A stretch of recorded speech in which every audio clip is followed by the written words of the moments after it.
నమస్తే, welcome to NHTV and Nationalist hub. నేను రఘునందన్. మహాకుంభమేళ ప్రపంచ రికార్డు దిశగా అడుగులు వేస్తోంది. రోజుకు దాదాపు 1 కోటి మందికి పైగా పుణ్య స్నానాలు ఆచరిస్తున్నారు. గంగా, యమున, సరస్వతి త్రివేణి సంగమంలో ప్రయాగ్రాజ్లో పూర్తిగా ఒక ఆధ్యాత్మిక కేంద్రం మహాకుంభమేళ. 12 సంవత్సరాలకు ఒకసారి వచ్చే ఈ కుంభమేళ నిజంగా భారతదేశానికే ఒక అద్భుతమైన ఘట్టమనే చెప్పాలి, అపూర్వమైన పండగ అనే చెప్పాలి. ఏదేమైనప్పటికీ దేశ విదేశాల నుంచి 40,000 కోట్ల మంది ఇక్కడికి వచ్చి పుణ్యస్నానాలు ఆచరిస్తారు అని మనకు తెలుస్తోంది. అండ్ ఉత్తరప్రదేశ్ ప్రభుత్వం దీనికి సంబంధించి దాదాపు 7,000 కోట్ల రూపాయలు ఖర్చు చేసింది. 1,00,000 కోట్లకు పైగానే ఆదాయం వచ్చే ఒక ఆధ్యాత్మిక కేంద్రంగా కూడా ఇది విలసిల్లుతుంది. అంటే కేవలం ఆధ్యాత్మికతే కాదు, ఆర్థిక ఆసరా కూడా అందించే పరిస్థితి అక్కడ ఉంది. ఏదేమైనప్పటికీ ఒక అద్భుతమైన మేళా ఇది, కుంభమేళ. ప్రపంచంలోనే ఎక్కడా లేని పూర్తి సంరంభాన్ని మనం ఇక్కడే చూస్తూ ఉన్నాం. ఇది నిజంగా మన భారతదేశానికి గర్వకారణం అని చెప్పాలి. దేశ విదేశాల నుంచి వస్తారు ఇక్కడ పుణ్యస్నానాలు ఆచరించడానికి. నిజానికి మహాకుంభమేళకు మనం వెళ్ళినా ఇప్పుడు వెళ్ళే పరిస్థితిలో లేకపోయినప్పటికీ కనీసం ప్రత్యేకత గురించి మనం ఒక్కసారి మాట్లాడుకుందాం. మనతో పాటు పాలెపు రాజేశ్వర శర్మ గారు ఉన్నారు, ప్రముఖ జ్యోతిష పండితులు, సిద్ధాంతకర్త. నమస్కారం రాజేశ్వర శర్మ గారు. నమస్కారం. మహాకుంభమేళ గురించి కాస్త వివరాలు మాకు అందిస్తే. నిజానికి ఒక అద్భుతమైన ఘట్టం ఇది. దాదాపు 45 రోజులు సాగే ఘట్టం ఇది. పుష్యమాసం పౌర్ణమి నుంచి మొదలు పెడితే ఫిబ్రవరి 26 వరకు అని తెలుస్తోంది. సో దీని ప్రాముఖ్యతను మనం ఎలా అర్థం చేసుకోవాలి? ముఖ్యంగా భారతీయులుగా మనం దీని యొక్క ప్రాముఖ్యతను, విశిష్టతను ఎలా అర్థం చేసుకోవాలి? తప్పకుండా అండి. శ్రీ గురుభ్యో నమః. ప్రపంచంలో అద్భుతమైనటువంటి పండుగ భరతఖండంలో, మన అదృష్టవశాత్తు అది భరతఖండంలో జరగడము. భరతఖండమే కర్మభూమి. మన జ్ఞానుల జన్మించినటువంటి ఈ యొక్క భూమిలో మనం జన్మించడము, మన ఎదుట ఇట్లాంటి కార్యం అవడం అనేటువంటిది మన సుకృతం. ఇట్లాంటి కార్యాలనేటువంటివి అనేక విధమైనటువంటివి ఉన్నప్పటికీ ఈ కుంభమేళానికి అత్యుత్తమమైనటువంటి ప్రత్యేకత అనేటువంటిది ఉంది. ఏమిటి అని అంటే, ఈ దేవతల్లో కూడా ఈ సర్పజాతులు కూడా దేవపూరితమైనటువంటి సర్పజాతులు, విషతుల్యమైనటువంటి సర్పజాతులు. ఆ సర్పజాతులకు జరిగినటువంటి పోట్లాటలో ఈ విషపూరితమైనటువంటి సర్పజాతులు దేవనాగులను గెలిచి వాటిని దాస్యత్వంగా పెట్టుకున్నాయి. ఆ విధంగా దాస్యత్వంగా పెట్టుకున్నటువంటి సందర్భంలో మీ దాస్యత్వాన్ని మేము తొలగిస్తాము అని, ఆ దేవనాగుల యొక్క దాస్యత్వాన్ని తొలగిస్తామని వినుత యొక్క, ఇక్కడ 2 అక్కాజెల్లులే వారు, ఎవరో కాదు, వినుత, కద్రువ అన్నట్టు. వినుత యొక్క పిల్లలందరూ కూడా సంపూర్ణంగా దైవత్వాన్ని కలిగినటువంటి వారు. కద్రువ యొక్క పిల్లలందరూ కూడా విషజాతికి పుట్టినటువంటి వారు. ఆ విధమైనటువంటి విధంగా అయినప్పటికీ మొట్టమొదట చెడు అనేటువంటిది గెలుస్తుంది.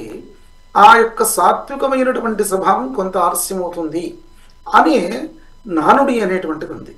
అందులోని ఈ భాగంలోనే వినుత యొక్క పిల్లలకు కద్రువ యొక్క పిల్లలు వరం ఇస్తారు.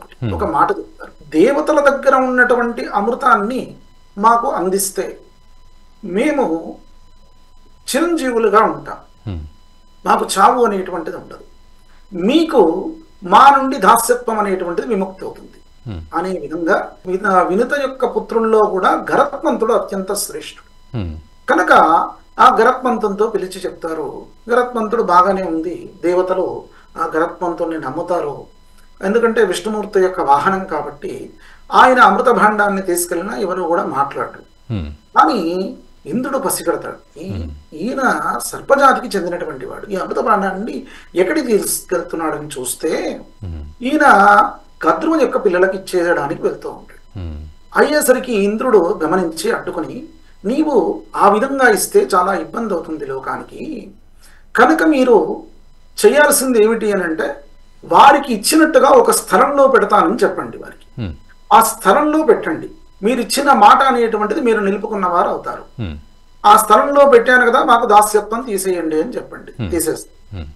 ఆ స్థలంలోకి పోకుండా స్థలం చుట్టూ నేను దర్భలు పేరుస్తాను. సర్పజాతులు దర్భ పైన అవి పాకవు. ఓకే. కనుక అటు వెళ్ళలేక వాటిని ముట్టలేక కనుక ఈ గరత్మంతునికి అమృతం ఇచ్చినటువంటి విధంగా ఆయనకు ఆ యొక్క ఫలం అనేటువంటిది దక్కుతుంది. మీరు మాత్రం తీసుకోలేనటువంటి స్థితికి వెళ్తారు. ఈ ఇచ్చేటువంటి క్రమంలో ఇంద్రునికి గరత్మంతునికి అయ్యేటువంటి ఆ విధమైనటువంటి సంభాషణలో ఇక్కడ తీసుకొస్తూ ఆ విధమైనటువంటి చిన్నపాటి ఏదైతే చర్చ జరిగిందో ఆ క్రమంలో కొన్ని ఈ యొక్క అమృత చుక్కలు అనేటువంటివి ఈ భూమి పైన పడ్డాయి. ఎక్కడైతే భూమి పైన పడ్డాయో అందు గురించే వాటి యొక్క ఆ అమృతతుల్యమైనటువంటి కిరణాల చేతన ఇది కర్మభూమి అయింది అనేటువంటి విషయం కూడా చెప్పబడింది. అంటే ఇది ప్రపంచమంతయు కూడా ఎంతో ఉన్నప్పటికీ ఆ భూములన్నిటినీ కూడా చూస్తూ ఉన్నాం, ఆ దేశాలను, పాశ్చాత్య దేశాలను. అయినప్పటికీ భరతఖండానికి ఆ విలువ ఎందుకయ్యా అంటే ఇది కర్మకు భూమిగా అయినటువంటి స్థితి ఏమిటి? జ్ఞానులందరూ ఇక్కడే వచ్చి ఎందుకున్నారు? ఈ రోజు కూడా చూడండి, ఎక్కడి నుండో వచ్చేసి విదేశస్తులు ఎంతో ఆపిల్ లాంటి కంపెనీ దిగ్గజాలు కూడా ప్రపంచ ఆ యొక్క శ్రీమంతులు వీళ్ళే అనేటువంటి విషయంగా వచ్చేటువంటి స్థితులు. ఎందుకయ్యా అంటే ఇంకొక అంశం కూడా చెప్పబడింది. అందరూ ఊరికే స్నానం చేయడం అనేటువంటి విషయమే కాదండి. స్నానం అనేటువంటిది ఇందులో ప్రధానమైనటువంటి ఘట్టము. ప్రధాన వివిధమైనటువంటి ఘట్టాల్లో ఇది కూడా ఒక ప్రధానమైనటువంటి ఘట్టం. ఒక స్నానము అంటే స్నానంకి ఎందుకు ప్రత్యేకతంగా చూపెడుతూ ఉన్నారంటే అది ప్రధానంగా ఎందుకోసం చూపెడుతున్నారంటే ఆపోవై సర్వా దేవతా అని వేదవాక్య ప్రమాణము. అంటే అపహ అంటే నీళ్లు, సర్వదేవతలు నీళ్ళల్లో ఉంటారు. ఆ నీళ్ళల్లో కూడా ఎక్కడ ఉంటారంటే గంగాజలంలో ఉంటారు. గంగాజలంలో కూడా దీన్ని ఏమన్నాం మీరు కూడా ప్రస్తావన ప్రయాగరాజ్ అన్న. ప్రయాగరాజ్ అంటే నదులన్నిటికీ కూడా రాజు చక్రవర్తి ఎవరయ్యా? ఈ ప్రయాగ, యమున, గంగా అంతర్వాహిని అయినటువంటి సరస్వతి. కనుక ఈ కలిసినటువంటి చోటు ఏదైతే ఉందో 4 చోట్ల హరిద్వార్ అనుకోండి, నాసికే అనుకోండి, ఇక్కడ ఉజ్జయిని అనుకోండి, ఇక్కడ కూడా ఈ యొక్క ప్రయాగలో 4 చోట్ల ఎక్కడైతే ఈ అమృతం పడిందో 4 చోట్ల వివిధమైనటువంటి ఈ యొక్క కుంభమేళాలు అనేటువంటివి జరుగుతూ ఉంటాయి. కుంభమేళమని, అర్ధ కుంభమేళమని, పూర్ణ కుంభమేళమని, మహాకుంభమేళమని. కనుక ఈ యొక్క మహాకుంభమేళము 12 సంవత్సరాలకు జరిగినప్పటికీ, పుష్కర సమయానికి జరిగినప్పటికీ అది ఈ యొక్క ప్రయాగరాజులో జరిగేటువంటి అంశం కాబట్టి ప్రయాగరాజు అనేటువంటిది సకల నదులకు శ్రేష్టమైనటువంటి నది కాబట్టి ఆ స్థలమే అత్యంత పురాణాల్లో చాలా గొప్పనైనటువంటి అతీతమైనటువంటి శక్తిమాన్వితమైనటువంటి స్థలంగా దానికి స్థల పురాణాలు అనేటువంటివి చెప్పబడుతూ ఉన్నాయి. అందరు అన్నారు 144 సంవత్సరాలకు ఒక మారు వచ్చేటువంటి కుంభమేళ ఏదైతే ఉందో అది కాదు, ఇది 12 సంవత్సరాలకు వచ్చేటువంటిది. అయినప్పటికీ దీనికి విశిష్టత ఎందుకు? మరి మిగతా చోట కూడా లేనటువంటి విశిష్టత ఇక్కడే ఎందుకు అని అంటే ప్రయాగరాజులో అవుతున్నది కాబట్టి. ప్రయాగరాజులో అవడం అనేటువంటిది చాలా గొప్పమైనటువంటి అంశం. ఆ బ్రహ్మదేవుడు కూడా తన యొక్క తపస్సును ధారపోసినటువంటి స్థలము ఏదయ్యా అంటే ఈ ప్రయాగరాజులో తపశ్శక్తిని ధారపోసినటువంటి స్థలం ఇది. కనుక ఇంకొక అంశము ఇక్కడ జ్ఞానులందరూ కూడా కుంభము అంటే పర్వము, మేళము అనంటే సమ్మేళనం. కనుక వీళ్ళందరూ కూడా ఏ యొక్క పర్వ దివసం రోజు సమ్మేళనం అవుతూ ఉన్నారో ఆ సమ్మేళనం ఎందు గురించి ఫస్ట్ మొట్టమొదట దేవత అనుగ్రహం కోసం వీరు స్నానాలు చేయడము, వీరి యొక్క ప్రాయశ్చిత్త క్రతువులు చేసుకోవడము, వీరు సంపాదించినటువంటి జ్ఞానాన్నంతయు కూడా ఆ యొక్క దేవునికి సమర్పించడము, అందరికీ కూడా ఈ యొక్క లోకానికి హితమయ్యేటువంటి విధంగా వారు ధారపోయడము. ఇంకొక అంశం కూడా వీరు సంపాదించినటువంటి పుణ్యక్రతువు ఏదైతే ఉందో గంగాదేవి కూడా శివుని దగ్గరికి వెళ్ళి మొరపెట్టుకుంటూ ఉంటుంది. అయ్యా అందరూ వచ్చి పాపాత్ములు వచ్చి నాలో మునిగేసి నాకు వారి యొక్క పాపాన్ని అంటగట్టేసి నాకున్నటువంటి పుణ్యం ఏదో వారు తీసుకొని వెళ్తే ఎంతకాలం అయ్యా వారిని భరించేది? నా పుణ్యం తరిగేటువంటి స్థితి వచ్చింది. నా పుణ్యమంతా తరిగిన తర్వాత నేను కట్టుకునేది కూడా పాపమే కదా, వారు నాలోంచి తీసుకునేటువంటిది ఏముంటుంది? మరి ఎట్లా అయ్యా అంటే ఆయన వీరికి వరమిస్తాడు. గంగాదేవికి మహాదేవుడు వరమిస్తాడు. ఏమిటంటే మహానుభావులు వచ్చేసి, సాధు సంతలు వచ్చేసి, జ్ఞానం వచ్చి నీలో స్నానం ఎప్పుడైతే చేస్తారో నీ నది అనేటువంటిది పునీతం అవుతుంది. కనుక నదీ జలాలు పునీతం కావడానికి ఈ 144 సంవత్సరాల వరకు కూడా దాని యొక్క శక్తిని కాపాడడానికి ఈ 12 సంవత్సరాలే అనుకోండి ఆ యొక్క మహాకుంభమేళము, 6 సంవత్సరాలకు అర్ధకుంభమేళమే అనుకోండి, ఆ యొక్క మహిమాన్వితమైనటువంటి నదుల యొక్క మహిమ కాపాడడానికి ఈ సిద్ధ పురుషులందరూ కూడా వచ్చేసి వారి వారి యొక్క శక్తులను నదిలో ధారపోసి పెడతారు. మనబోటి సామాన్యులు వెళ్ళి అందులో స్నానం ఎందుకోసం చేసేటువంటిది? అది ఎటువంటి ఫలితాలు ఇస్తుంది అని మన సామాన్యులు గనక చేస్తే? అవును, ఖచ్చితంగా ఆ యొక్క పుణ్యం అనేటువంటిది ఏదైతే ఆ యొక్క శక్తిని వారు అక్కడ ధారపోసారో ఆ శక్తి మనకు లభిస్తుంది. కనుకనే ఆ శక్తి అంటే ఏమిటి? భగవత్ శక్తే కాకుండా జ్ఞానము. మొట్టమొదటి జ్ఞానమే, సత్జ్ఞానమే, మంచి బుద్ధే మనకు మంచి శక్తి. కనుక అది మనకు లభిస్తుంది. దాని ద్వారా లోకం సుభిక్షంగా అవుతుంది అనేటువంటి విధంగా ఇంకొక అంశం అండి. ఈ యొక్క పూర్వకాలంలో పురాణాదుల్లో గాథల్లో ఇప్పుడు 40 కోట్ల మంది ఇప్పుడు చేస్తున్నారనేటువంటి విషయం చెప్పబడినటువంటి స్థితులు. కానీ ఎంతమందికి వసతి ఉంటే, ఇప్పుడు ఫ్లైట్లు ఉన్నాయి, ఇంకేదో వసతులు ఉన్నాయి, అక్కడ గవర్నమెంట్ వారు ఏర్పాటు చేసుకోవడానికి ఒక స్థలాలు ఉన్నాయి, లేదంటే పక్కన ఊరిలో కూడా మనం బస చేసి ఆ ఒక రోజైనా ఆ యొక్క ఘడియలో అయినా కానీ వెళ్ళి మనం స్నానం చేసేటువంటి సౌకర్యంగా ఉండేటువంటి విషయాలు ఎన్నో కూడా ఉన్నాయి. కానీ పూర్వకాలంలో వాళ్ళ యొక్క ప్రాణాన్ని కూడా త్యజించి వారు ఎన్నో రోజులు నడక చేసి ఈ భూమండలంలో ఎంతమంది ఉన్నారో అంతమంది నేను ఈ యొక్క కుంభమేళాల్లో స్నానం చేయడానికి మాత్రమే ఉన్నటువంటి స్థితి, నాకు మోక్షమే కావాలి. మనము చివరికి మనిషి ఏం కోరుకుంటారు? మన శాస్త్రంలో ఉన్నటువంటిది అనాయాసైన మరణం, వినాదైవీన జీవితం. మరి మొట్టమొదట కోరుకున్నటువంటిది అనాయాస మరణమే. వీరు నేను సుఖంగా మరణించాలి, నాకు సుఖం ఉండాలి, నేను ఏసీల్లో ఫ్లైట్లో మిగతా వాటిలో ఉండాలని కోరుకోవడం లేదు.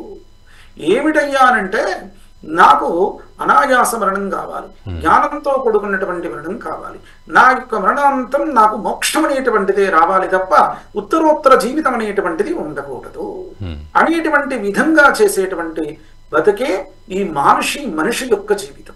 నన్ను పోయిన తర్వాత ఈ లోకమంతయు కూడా నన్ను తలుచుకోవాలి. అయ్యో ఇప్పుడే పోయారే, ఇట్లాంటి వారు ఇంకా కూడా ఉండాలి అనేటువంటి విధంగా తలుచుకోవాలి. కనుక దీంట్లో కూడా మహాకుంభమేళమైనటువంటి అంశాలు కూడా ఎందుకోసం అంటే జ్ఞానతుల్యమైనటువంటి విషయాలు నేర్చుకునేటువంటిది వారికి. ఇప్పుడు మహానుభావులు కూడా వచ్చేసి అక్కడ విద్వత్సభలు కూడా పెడతారు. అనేక విధమైనటువంటి సాధు సంతలు కానీ వాళ్ళందరూ కూడా వస్తూ ఉన్నటువంటి స్థితులు అనేటువంటి విషయం టీవీల్లో కానీ మీ యొక్క మాధ్యమాల్లో కూడా చూస్తూ ఉన్నాం. వారందరూ వారికి వచ్చినటువంటి విద్యలను వారు అక్కడ పెట్టడమే కాకుండా అందరికీ నేర్పడం కానీ ఇంకా కూడా అనేక విధమైనటువంటి లుప్తమైనటువంటి విద్యలు ఏవైతే ఉన్నాయో అవన్నీ పైకి తీసుకొచ్చేటువంటి క్రమం కూడా ఇప్పుడు ఈ యొక్క కుంభమేళాల్లో జరుగుతూ ఉంటాయి. మనకు సామాన్యులకు అది అంతుపట్టేటువంటి స్థితి అనేటువంటిది ఉండదు.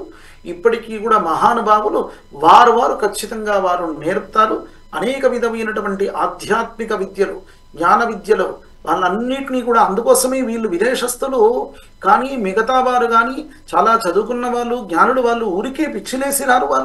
వారు ఖచ్చితంగా వారి శక్తిని పెంపొందించుకోవడానికి వచ్చేటువంటి కార్యక్రమం.